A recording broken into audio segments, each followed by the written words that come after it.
साथियों, आप सभी का विजन में प्लेटफॉर्म पर स्वागत है। इस वीडियो में हम लोग कुछ महत्वपूर्ण करंट अफेयर को देखेंगे तथा उनसे संबंधित महत्वपूर्ण बिंदुओं के हिसाब से चर्चा करेंगे। तो चर्चा को प्रारंभ करते हैं।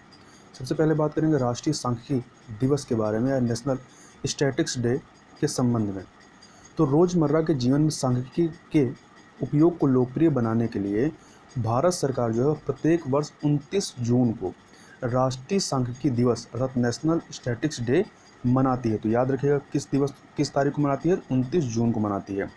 और इसका उद्देश्य क्या है? तो इसका उद्देश्य लोगों को इस बात के लिए जागरूक करना कि सांख्यिकी जो है वो नीतियों को आकार देने में किस तरह से मदद करती है। इस संदर्भ में लोगों को जागरूक करना इसका उद्देश्य भी है। और इसके अलावा यह कब से मनाया जा रहा है? तो यह जो है यह दिवस 2007 से प्रत्येक वर्ष 29 जून को यह राष्ट्रीय सांख्यिकी दिवस मनाया जाता है। और इस बार की थीम की बात करें तो इस बार की थीम जो है वह है सस्टेनेबल डेवलपमेंट गोल नंबर 3, जिसके तहत क्या है, स्वस्थ जीवन सुनिश्चित करना एवं सभी उम्र के लोगों के कल्याण को बढ़ावा देना। अर्थात जो सस्टेनेबल डेवलपमेंट गोल नंबर 3 है वह स्वास्थ्य से संबंधित है, तो यह थीम में शामिल है। एवं सस्टेनेबल डेवलपमेंट गोल नंबर 5 यह क्या है? तो यह है लैंगिक समानता प्राप्त करना तथा सभी महिलाओं एवं लड़कियों को सशक्त बनाना। तो ये जो दोनों सस्टेनेबल डेवलपमेंट गोल हैं, इन दोनों के आधार पर यह थीम इस बार बनाई गई है। तो इन दोनों सस्टेनेबल डेवलपमेंट गोल 3 और 5 में क्या चीज़ें, इसको भी याद रखिएगा, कई बार मिलाने के लिए पूछ लेता है। इसके अलावा कुछ अन्य चीज़ों को देखें तो यह दिवस 29 जून को प्रोफेसर PC महालनोबिस, इनका पूरा नाम है प्रशांत चंद्र महालनोबिस, की जयंती पर राष्ट्रीय सांख्यिकी प्रणाली नेशनल स्टैटिस्टिक्स सिस्टम की स्थापना में इनके PC महालनोबिस के अमूल्य योगदान को मान्यता देते हुए मनाया जाता है, इनके जन्म दिवस के अवसर पर, जो कि 29 जून को पड़ता है। तथा प्रोफेसर PC महालनोबिस प्रसिद्ध भारतीय वैज्ञानिक एवं सांख्यिकीविद थे तथा सामाजिक आर्थिक नियोजन व सरकारी क्षेत्र में सांख्यिकी के महत्व को लेकर के उनके योगदान की याद में उनका जन्मदिन जो है वह सांख्यिकी दिवस के रूप में मनाया जाता था, राष्ट्रीय सांख्यिकी दिवस के रूप में मनाया जाता है।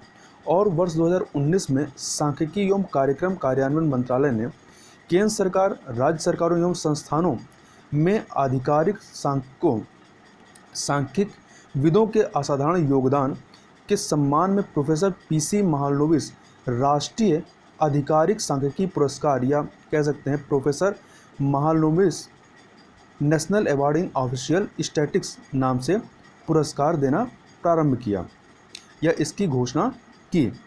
और इस दौरान ये जो समारोह अभी आयोजित किया गया इनके जन्मदिवस पर, इस समारोह के दौरान सतत विकास लक्ष्यों के तहत राष्ट्रीय संकेतक संरचना अर्थात national indicator framework NIF report 2020 के संस्करण 2.1 पर रिपोर्ट का अद्यतन नवीनतम संस्करण जारी किया गया तथा इस रिपोर्ट के साथ साथ भारतीय सांख्यिकी सेवा समग्र प्रबंधन पोर्टल या Indian statistical service cadre management portal, इसको भी लॉन्च किया गया।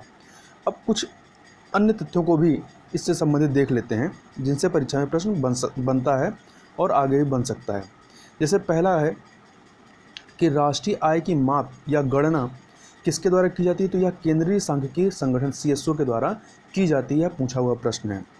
इसके अलावा PC महालनोबिस से संबंधित कुछ अन्य तथ्यों को भी देखें तो राष्ट्रीय आय समिति या नेशनल इनकम कमेटी का गठन किया गया था अगस्त 1949 में, और इसके अध्यक्ष किसे नियुक्त किया गया था? PC महालनोबिस अर्थात प्रशांत चंद्र महालनोबिस को इसका अध्यक्ष बनाया गया था। और इसके 2 सदस्य थे, कौन कौन? DR गाडगिल और BKRB राव थे तथा इसके जो सलाहकार एडवाइजर का जो काम किया था उन्होंने, वो थे सीमन कुजनेट्स, तो ये आपके सलाहकार थे। इसके अलावा PC महालनोबिस ने कई सारी संस्थानों की स्थापना की, जिनमें आपका इंडियन स्टैटिस्टिकल इंस्टीट्यूट जो कि कलकत्ता में स्थित है, 1931 में इसकी स्थापना इनके द्वारा की गई थी। और इस इंस्टीट्यूट के द्वारा एक पत्रिका का प्रकाशन भी किया जाता था जिसका नाम था सांख्य पत्रिका। इसके अलावा इन्होंने केंद्रीय सांख्यिकी संगठन CSO की स्थापना की, साथ ही राष्ट्रीय प्रतिदर्श सर्वेक्षण संगठन की भी स्थापना इनके द्वारा की गई। और इनके ही PC महालनोबिस के ही प्रतिवेदन पर ही गरीबी पर शीर्ष गणना सर्वेक्षण या head count survey of poverty 1956 इसको किया गया था। इसके अलावा द्वितीय पंचवर्षीय योजना, जिसका टाइम पीरियड क्या रहा है 1956-57 से लेकर के 1960-61, यह जो द्वितीय पंचवर्षीय योजना है भारत की एकमात्र मॉडल आधारित पंचवर्षीय योजना थी, जिसे महालनोबिस योजना कहा जाता है। तो यदि पूछा जाए कि भारत की कौन सी पंचवर्षीय योजना एकमात्र ऐसी योजना थी जो कि मॉडल आधारित थी, तो द्वितीय पंचवर्षीय योजना थी, और इसे क्या कहते हैं, महालनोबिस योजना भी कहा जाता है। और यह जो द्वितीय पंचवर्षीय योजना थी, इसका कार्यकाल जो था 1956 से लेकर 61 था। इसके यदि मूल उद्देश्य की बात करें तो इसका जो लक्ष्य या उद्देश्य क्या रखा गया था, वह था तीव्र औद्योगिकीकरण या इंडस्ट्रियलाइजेशन पर फोकस करना था, जबकि जो पहला पंचवर्षीय योजना उसमें कृषि पर जोर दिया गया था। इसके अलावा जो तीसरा प्लान है, तीसरा पंचवर्षीय योजना जो थी 1961 से लेकर के 66 के मध्य, इसका जो मूल उद्देश्य था वो आत्मनिर्भरता और आत्मस्फूर्तिवान अर्थव्यवस्था रहा है। तो इससे प्रश्न बना हुआ है, इसलिए इसे जानना चाहिए। इसके अलावा जो पांचवा पंचवर्षीय योजना थी, जो कि 1974 से लेकर के 79 के मध्य चलती है, इसका जो मेन लक्ष्य था क्या था, निर्धनता उन्मूलन। और यह प्रश्न पूछा गया है कि किस पंचवर्षीय योजना का लक्ष्य निर्धनता उन्मूलन था, और यह भी पूछा गया है कि गरीबी हटाओ का नारा किस पंचवर्षीय योजना के दौरान दिया गया था। तो गरीबी हटाओ का नारा जो है यह पांचवी पंचवर्षीय योजना के अंतर्गत भारत सरकार के द्वारा, मतलब उस समय की जो सरकार थी उसके द्वारा दिया गया था। इसके अलावा यहीं एक फैक्ट और याद रखिएगा, जैसे कि हम लोग कई बार हरित क्रांति की बात सुनते हैं, तो कई बार पूछा गया है कि हरित क्रांति का प्रारंभ कब होता है या किस पंचवर्षीय योजना के दौरान उसको प्रारंभ किया गया था। तो जो हरित क्रांति थी यह आपका 1966-67 में इसको प्रारंभ किया गया था, ग्रीन रिवोल्यूशन को।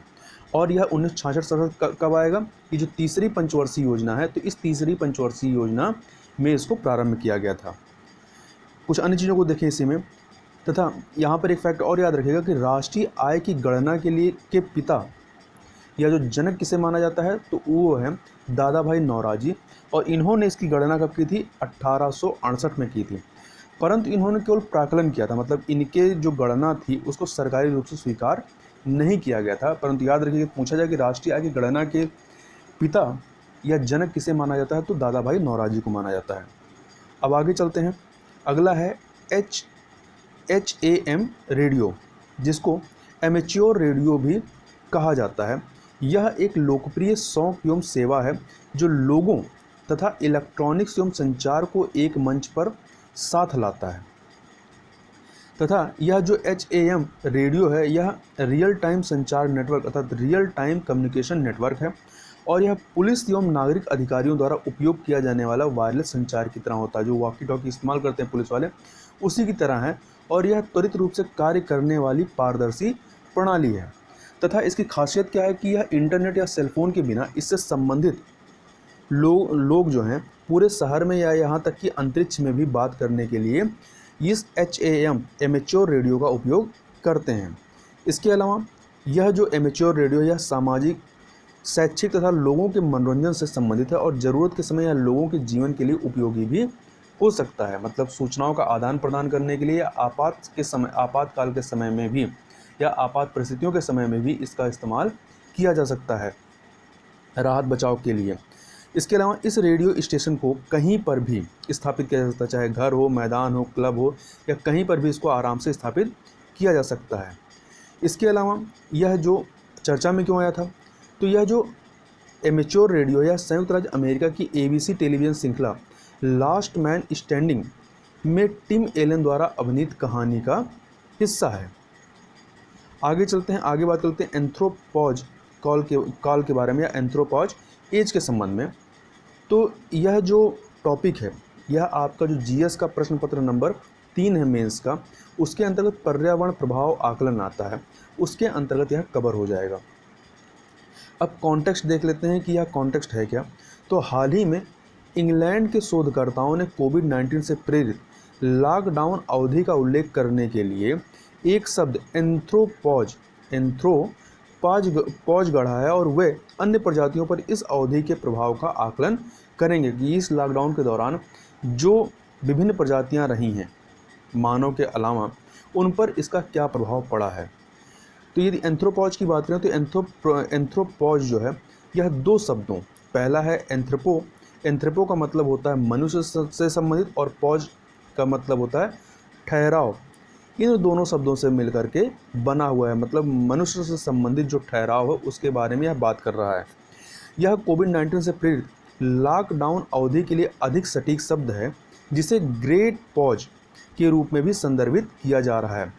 पॉज कब होते हैं? जैसे कि आप कोई वीडियो देख रहे हैं यूट्यूब पे, तो यदि आपको उसको रोकना तो उसके लिए क्या करते हैं आप? पॉज करते हैं, और जब उसको देखना फिर से प्रारंभ करना होता है तो प्ले का बटन दबा देते हैं।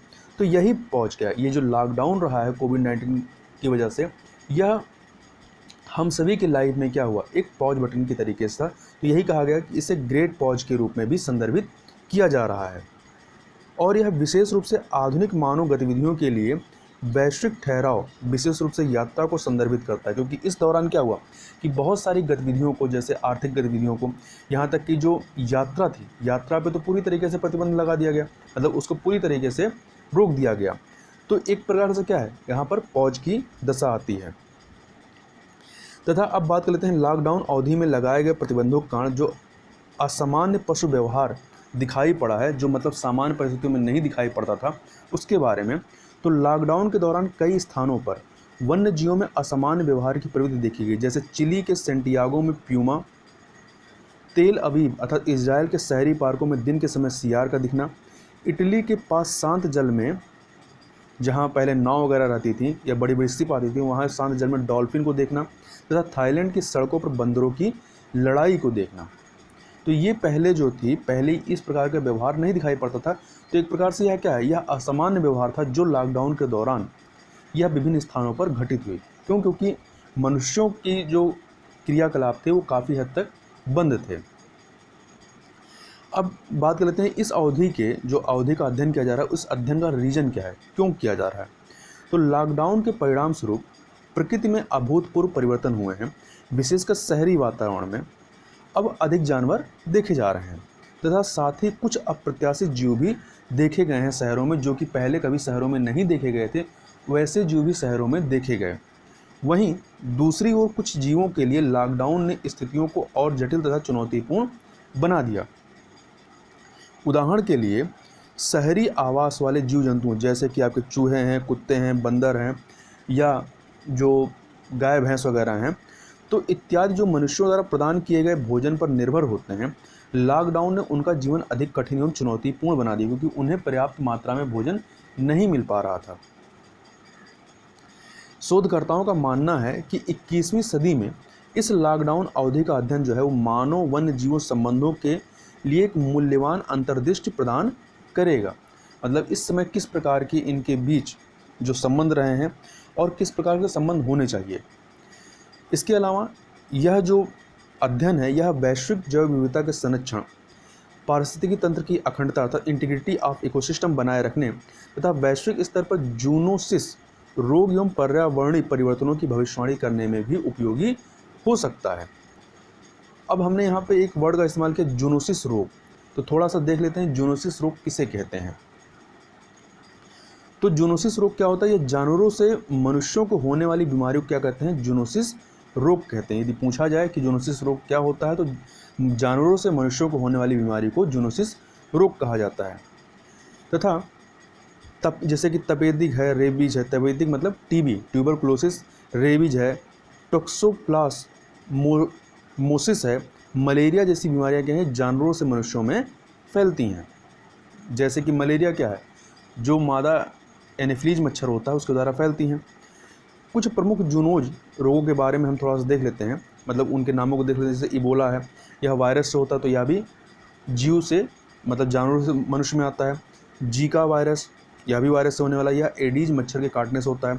HIV अर्थात ह्यूमन इम्यूनो डिफिशिएंसी वायरस, तो यह भी क्या है, इसी प्रकार से मतलब ट्रांसफ़र होता है मनुष्यों में। तो कई बार HIV का फुल फॉर्म भी पूछा गया, तो याद रखिएगा ह्यूमन इम्यूनो डिफिशिएंसी वायरस। तथा यह जो अभी वर्तमान में कोविड-19 वायरस जो चल रहा है या जो महामारी है, यह भी जानवरों से ही उत्पन्न हुआ है। मतलब जो शोधकर्ता हैं उनका यह मानना है कि यह भी जानवरों से उत्पन्न हुआ है, परंतु अभी यह पूरी तरीके से स्पष्ट नहीं हो पाया है कि यह चमगादड़ या पेंगोलिन से किससे यह उत्पन्न हुआ है, परंतु इस बात पर पूरी सहमति है कि यह जानवरों से ही उत्पन्न हुआ है। अब ये जो जूनोसिस रोग होते हैं यह उत्पन्न क्यों होते हैं? तो पालतू जानवरों को अत्यधिक प्रतिजैविक पदार्थ देने तथा पालतू जानवरों से मनुष्यों के अत्यधिक संपर्क से जूनोसिस रोग उत्पन्न होता है या इसका खतरा रहता है। आगे चलते हैं, आगे बात करते हैं परागणक सप्ताह या पोलिनेटर वीक के संदर्भ में। तो चूंकि यह इन्वायरमेंट से संबंधित टॉपिक है तो यह आपका जो जीएस का प्रश्न पत्र नंबर 3 है उसके अंतर्गत जो पर्यावरण संरक्षण वाला जो टॉपिक है उसके अंतर्गत यह आ जाएगा। अब बात कर लेते हैं सबसे पहले कि यह चर्चा में क्यों आया। तो हाल ही में खाद्य और कृषि संगठन FAO food and agriculture organisation द्वारा इस बात के लिए चेतावनी दी गई कि विश्व में लगभग 40% अकशेरुक परागणक प्रजातियां इनवर्टिब्रेट पोलिनेटर स्पीशीज जो हैं वो विलुप्त हो सकती हैं, जिनमें मधुमक्खियां और तितलियां जो है प्रमुख रूप से शामिल हैं। वर्तमान में हुआ क्या है कि वर्तमान पर्यावरणीय दशाओं के चलते मधुमक्खियों और तितलियों की तरह छोटे जीवों पर तेजी से खतरा, उनके अस्तित्व के समाप्त होने का खतरा मंडरा रहा है। अब हम लोग इस परागणक सप्ताह के बारे में थोड़ी बात करते हैं। तो 22 से लेकर के 28 जून 2020 को परागणक सप्ताह के रूप में आयोजित किया गया। कब से कब तक? 22 से 28 जून। और यह प्रत्येक वर्ष 22 से 28 जून को परागणक वर्ष के रूप में या परागणक सप्ताह के रूप में मनाया जाता है। यह एक वार्षिक कार्यक्रम है जिसे पोलिनेटर पार्टनरशिप द्वारा हर वर्ष आयोजित किया जाता है।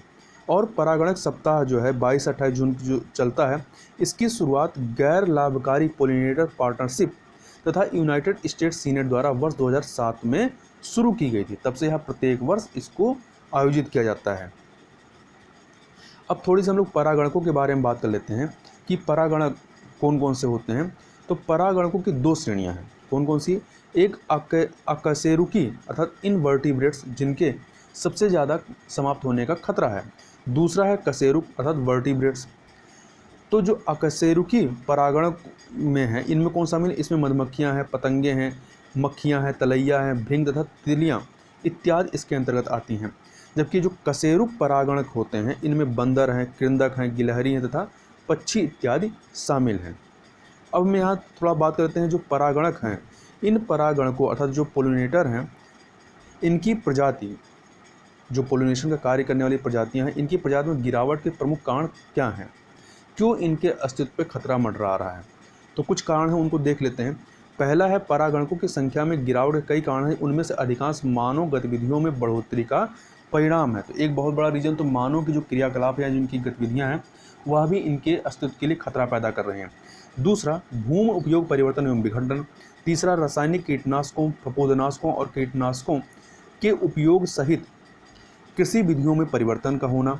इसके अलावा फसलों और फसल चक्र में परिवर्तन जैसे जेनेटिकली मॉडिफाइड और ऑर्गेनिज्म और मोनोक्रॉपिंग अर्थात एक ही प्रकार की फसल उगाने को बढ़ावा देना। तो ये जो फसल और फसल चक्र में परिवर्तन किया गया है यह भी इसके लिए उत्तरदायी है। इसके अलावा भारी धातुओं और नाइट्रोजन से उच्च पर्यावरण प्रदूषण का होना तथा विदेशी फसलों का उगाना भी इन परागणकों के अस्तित्व के लिए खतरा बन रहे हैं। अब यहाँ पर यह जो फिगर है, यह फिगर आप देखिए। तो यह फिगर किसका है? तो यह है लिवेलू लिड ड्रैगन फ्लाई क्रोकोथेमिस सर्विलिया। इसी के बारे में हम लोग अब आगे यहाँ पे बात करेंगे। तो इससे संदर्भित जो तथ्य है या जो टॉपिक है उसका नाम क्या है? गाइनोडोरोमार्फस। तो यह गाइनोडोरोमार्फस होते क्या हैं? तो ये नर तथा मादा उत्तकों वाले जीव होते हैं तथा इन्हें वैज्ञानिक समुदाय द्वारा आनुवांशिक विपतन की अंग्रेजी होती है एब्रिवेशन के रूप में देखा जाता है। मतलब एक प्रकार से कहते हैं आनुवांशिक दोष के रूप में देखा जाता है। सामान्यतः नर और मादा जीवों में उनके उत्तकों के वितरण के कारण विषमता पाई जाती है, लेकिन किसी एक जीव में दोनों विशेषताओं का एक साथ पाया जाना, ये क्या कहलाता है? गाइनोडोमॉर्फिज्म कहा जाता है इसको। तथा यह जो गुण है, यह गाइनोडोमॉर्फिज्म जो है, यह क्रस्टेशिया और एरेक्निडा जैसे कुछ संधिपाद प्राणियों अर्थात जो आर्थ्रोपोडा संघ के जो जीव होते हैं, जैसे कि आपका क्रस्टेशिया है और एरेक्निडा है, इनमें सामान्य रूप से यह पाई जाती हैं। अब यह चर्चा में क्यों आया? तो चर्चा में इसलिए आया है क्योंकि शोधकर्ताओं ने भारत की लीवे लूलिड ड्रैगन फ्लाई क्रोकोथोमिस सर्वेलिया, जिसकी फ़ोटो हम लोगों ने ऊपर देखी, इसमें गाइनोडर्माफिल्म का पता लगाया है। इस वजह से यह चर्चा में आया था। अब चूंकि हमने ऊपर आर्थ्रोपोडा संघ की बात की, तो थोड़ा सा संघ आर्थ्रोपोडा के लक्षण क्या होते हैं और इसमें कौन कौन से जीव आते हैं उसको थोड़ा सा देख लेते हैं। इससे परीक्षा में प्रश्न पूछा जाता है।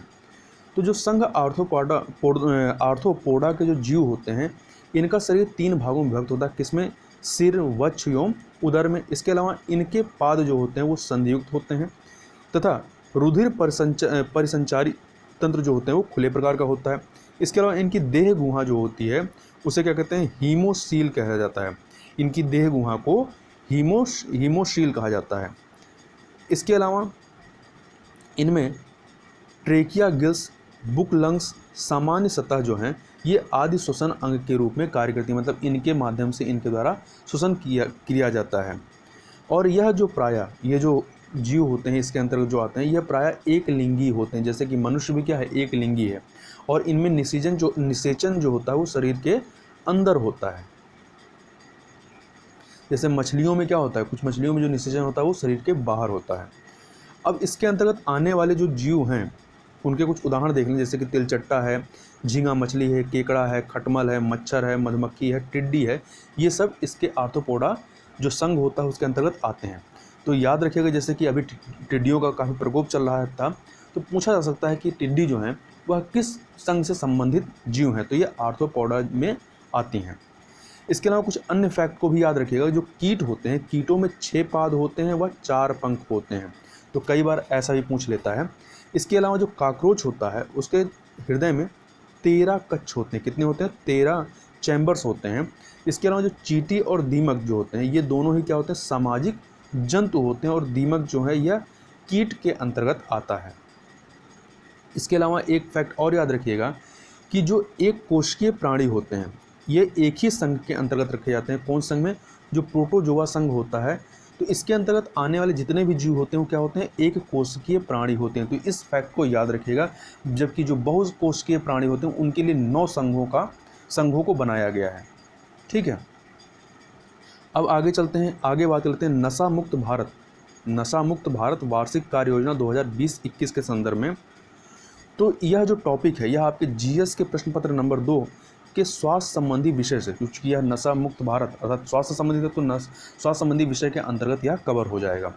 अब संदर्भ देख लेते हैं। संदर्भ क्या है कि अंतर्राष्ट्रीय मादक पदार्थ सेवन और तस्करी निरोध दिवस जो कि 26 जून को मनाया गया के अवसर पर सबसे ज़्यादा प्रभावित 272 जिलों के लिए नशा मुक्त भारत वार्षिक कार्य योजना 2020-21 का शुभारंभ किया गया है। और इस कार्यक्रम का जो आरंभ है वो केंद्रीय सामाजिक न्याय एवं अधिकारिता मंत्रालय द्वारा किया गया है। तो यह मंत्रालय का नाम याद रखिएगा कि यह जो नशा मुक्ति कार्यक्रम है, नशा मुक्ति भारत वाला कार्यक्रम, यह किस मंत्रालय के द्वारा प्रारंभ किया गया है? तो केंद्रीय सामाजिक न्याय एवं अधिकारिता मंत्रालय के द्वारा प्रारंभ किया गया है। अब इस कार्य योजना के जो प्रमुख घटक हैं उनको देख लेते हैं। तो इसमें क्या क्या शामिल है? जागरूकता संबंधी कार्यक्रम, उच्च शैक्षणिक संस्थानों, विश्वविद्यालय परिसरों और विद्यालयों पर जोर देना। मतलब यहाँ पर जो नशा से संबंधित चीज़ें हैं उन पर उनके रोकथाम के लिए कार्यक्रम चलाना। अस्पतालों में उपचार सुविधाओं पर जोर देना। सेवा प्रदाताओं हेतु क्षमता निर्माण कार्यक्रम को बढ़ावा देना। अब इसका कार्यान्वयन कैसा होगा? तो इसके कार्यान्वयन के लिए क्या किया जाएगा? तो नशा मुक्त भारत वार्षिक कार्य योजना जो है 2020-21 में सबसे ज़्यादा प्रभावित 272 जिलों पर ध्यान केंद्रित किया गया है इसमें। और यह नारकोटिक्स ब्यूरो, सामाजिक न्याय द्वारा जागरूकता और स्वास्थ्य विभाग के माध्यम से उपचार के संयुक्त प्रयासों से त्रिस्तरीय कार्यवाही इस पर 3 स्तरों पर इस पर कार्रवाई की जाएगी।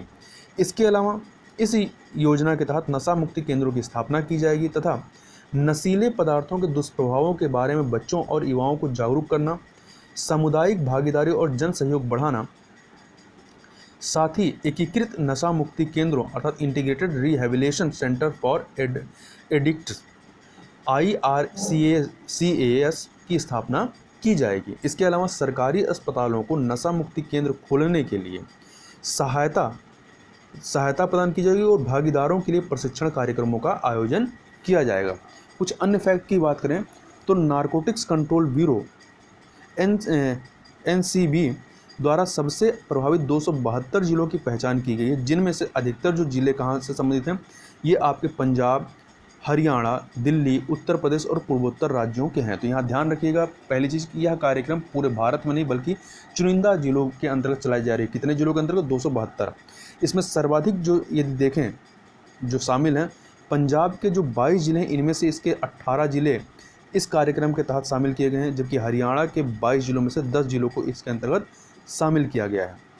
तथा नशा मुक्त भारत अभियान की शुरुआत जो होती है, ये मूल रूप से वर्ष 2015 में पंजाब में शिरोमणि अकाली दल द्वारा की गई थी। अब इस प्रकार के कार्यक्रम की आवश्यकता क्या है? तो इसकी आवश्यकता को आप आंकड़ों से समझ सकते हैं कि लगभग 8,50,000 भारतीय जो हैं ये ड्रग्स का सेवन करते हैं, जिनमें से 4,60,000 बच्चे और 1.8 मिलियन वयस्कों को सूंघने वाले नशों से मुक्ति हेतु सहायता की आवश्यकता है तथा 7.7 मिलियन भारतीयों को अफीम जनित नशों से मुक्ति की आवश्यकता है। तो इस प्रकार से इन नशों से मुक्ति के लिए जो इतनी बड़ी संख्या में लोग जो नशा कर रहे हैं, तो इसके लिए इस प्रकार के कार्यक्रम की आवश्यकता है। और यहाँ पर फैक्ट याद रखिएगा कि अंतर्राष्ट्रीय मादक पदार्थ सेवन और तस्करी निरोध दिवस कब मनाया था? 26 जून को। और इसकी थीम क्या थी इस बार की?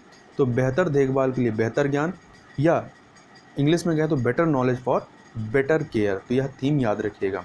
अब हम लोग कुछ लघु करंट अफेयर को देख लेते हैं, जिनको बहुत ज़्यादा विस्तार में पढ़ने की जरूरत नहीं है, परंतु ये सामान्य जैसा कि अभी हम लोग ने पढ़ा इसी प्रकार से यह भी महत्वपूर्ण है परीक्षा के दृष्टिकोण से। तो इसमें पहला है अंतर्राष्ट्रीय MSME दिवस, सूक्ष्म लघु और मध्यम उद्यम दिवस। तो यह प्रत्येक वर्ष 27 जून को मनाया जाता है। इसकी चर्चा हम लोगों ने कल के वीडियो में विस्तार से की थी, परंतु वहाँ पर हमने थीम की बात नहीं की थी। तो यहाँ पर थीम याद रखिएगा। इसकी थीम इस बार की क्या है या विषय क्या है? कोविड-19 द ग्रेट लॉकडाउन और लघु व्यवसाय पर इसके प्रभाव, यह इसकी थीम थी। और कब मनाया गया? 27 जून को। आगे बात कर लेते हैं फिशिंग कैट के बारे में। तो फिशिंग कैट के बारे में भी हम लोग पहले की वीडियो में चर्चा कर चुके हैं, परंतु यहाँ पर थोड़े से फैक्टरों को रिवीजन कर लेते हैं। तो जो फिशिंग कैट है ये रतिचर जीव है, नॉक्टर्नल है, अर्थात रात में ही निकलने वाला जीव है। और चूँकि में जो जलाशय होते हैं उसमें से मछली पकड़ने का कार्य करती है, या मछली या जो बिल्ली है, इसलिए इसका नाम फिशिंग कैट है। तो यह चर्चा में क्यों आया था? तो चर्चा में इसलिए आया कि उड़ीसा सरकार ने भितरकनिका राष्ट्रीय उद्यान में 2 वर्ष के लिए फिशिंग कैट के संरक्षण के लिए परियोजना शुरू की है। तो याद रखिएगा भितरकनिका राष्ट्रीय उद्यान कहाँ स्थित है? उड़ीसा में स्थित है। और यदि पूछा जाए कि यह जो फिशिंग कैट किस राज्य का राज्य पशु है, तो यह पश्चिम बंगाल का राज्य पशु है। कौन? Fishing cat. इसके अलावा जो फिशिंग कैट है आयुषियन की जो रेड लिस्ट, इसमें वल्नरेबल कैटेगरी के अंतर्गत इसको सूचीबद्ध किया गया है। आगे बात करते हैं देविका और पुनेजा पुल के बारे में। तो केंद्रीय मंत्री जितेंद्र सिंह ने आभासी मंच के अर्थात वर्चुअल मंच के माध्यम से जम्मू कश्मीर में उधमपुर में देविका और डोडा जिला में पुनेजा नामक 2 अहम सेतु या पुलों का शुभारंभ किया है। तो याद रखिएगा यदि पूछा जाए देविका और पुनेजा पुलों का उद्घाटन अभी हाल ही में किया गया, किस राज्य में इनका उद्घाटन किया गया है? तो जम्मू कश्मीर में किया गया है। और पुल का निर्माण किसके द्वारा किया गया? तो सीमा सड़क संगठन BRO बॉर्डर रोड ऑर्गेनाइजेशन के द्वारा किया गया है। अब थोड़ा सा BRO के बारे में बात कर लें तो इसकी स्थापना 7 मई 1960 को की गई। और यह किस मंत्रालय के तहत आती है? तो यह रक्षा मंत्रालय के तहत आती है। तो मंत्रालय याद रखिएगा। और इसकी स्थापना कब की गई थी? इसके अलावा यह संगठन जो है सीमा क्षेत्रों में सड़क कनेक्टिविटी प्रदान करने में अग्रणी भूमिका निभा रहा है तथा यह पूर्वी और पश्चिमी सीमा क्षेत्रों में सड़क निर्माण और इसके रखरखाव का कार्य करता ताकि सेना की रणनीतिक ज़रूरतें पूरी हो सकें। इसके अलावा एक फैक्ट और याद रखिएगा कि ऐसा नहीं है कि BRO केवल भारत की सीमा पर ही रोडों को बनाने का कार्य करता है। BRO ने भूटान, म्यांमार, अफगानिस्तान और इस तरह की जो इनके मित्र देश हैं भारत के, उन देशों में भी सड़कों का निर्माण BRO ने किया है। आगे बात कर लेते हैं संयुक्त राष्ट्र का गरीबी उन्मूलन गठबंधन या अलायंस फॉर पॉवर्टी एडिकेशन के बारे में। तो भारत जो है वो संयुक्त राष्ट्र के गरीबी उन्मूलन गठबंधन के संस्थापक सदस्य के रूप में शामिल हो गया है। तो याद रखिएगा कि गरीबी उन्मूलन जो गठबंधन है भारत इसका संस्थापक सदस्य बन गया है। इस गठबंधन का लक्ष्य जो है वो कोरोना वायरस अर्थात कोविड-19 महामारी या जो वैश्विक महामारी, इसके पश्चात वैश्विक अर्थव्यवस्था को बढ़ावा देने के प्रयासों पर ध्यान केंद्रित करना है तथा संयुक्त राष्ट्र महासभा के 74वें सत्र के अध्यक्ष, इसकी अध्यक्षता कौन करेंगे? तिजानी मोहम्मद बंदे। इन्होंने 30 जून को औपचारिक रूप से गरीबी उन्मूलन गठबंधन की शुरुआत की है, शुभारंभ किया है। और गठबंधन के संस्थापक सदस्य के तौर पर शामिल होते हुए भारत ने स्पष्ट किया है कि केवल मौद्रिक मुआवजे से गरीबी उन्मूलन संभव नहीं है। गरीबों के लिए गुणवत्तापूर्ण शिक्षा, स्वास्थ्य सेवा, स्वच्छ जल, स्वच्छता, उचित आवास एवं सामाजिक सुरक्षा सुनिश्चित करना भी काफ़ी आवश्यक है, तभी आप गरीबी उन्मूलन कर सकते हैं। यहाँ कुछ अन्य चीज़ें भी याद रखिएगा कि गरीबी उन्मूलन के लिए आर्थिक असमानता जो है यह एक बड़ी चुनौती के रूप में मौजूद है। इसको आप एक आंकड़े समझ सकते हैं। एक अनुमान के मुताबिक विश्व की 60% से अधिक धन संपत्ति जो है वो मात्र 2000 अरबपतियों के पास मौजूद है। तो आप इस आंकड़े से ही समझ सकते हैं कि पूरे वर्ल्ड में कितनी असमानता है। आगे चलते हैं, आगे बात करते हैं प्रोजेक्ट प्लांटिना के बारे में, या प्लेंटिना। तो प्रोजेक्ट प्लेंटिना क्या है और किस राज्य के द्वारा प्रारंभ किया गया है? तो महाराष्ट्र सरकार ने कोविड-19 मरीजों के लिए दुनिया का सबसे बड़ा प्लाज्मा थेरेपी टेस्टिंग जो प्रोजेक्ट प्लेटिना लॉन्च किया है। तो याद रखिए किससे संबंधित है? यह प्लाज्मा थेरेपी संबंधित है और किसके द्वारा प्रारंभ किया गया है? महाराष्ट्र सरकार के द्वारा किया गया है। आगे बात करते हैं कवक पार्क के संबंध में, या लाइकेन पार्क।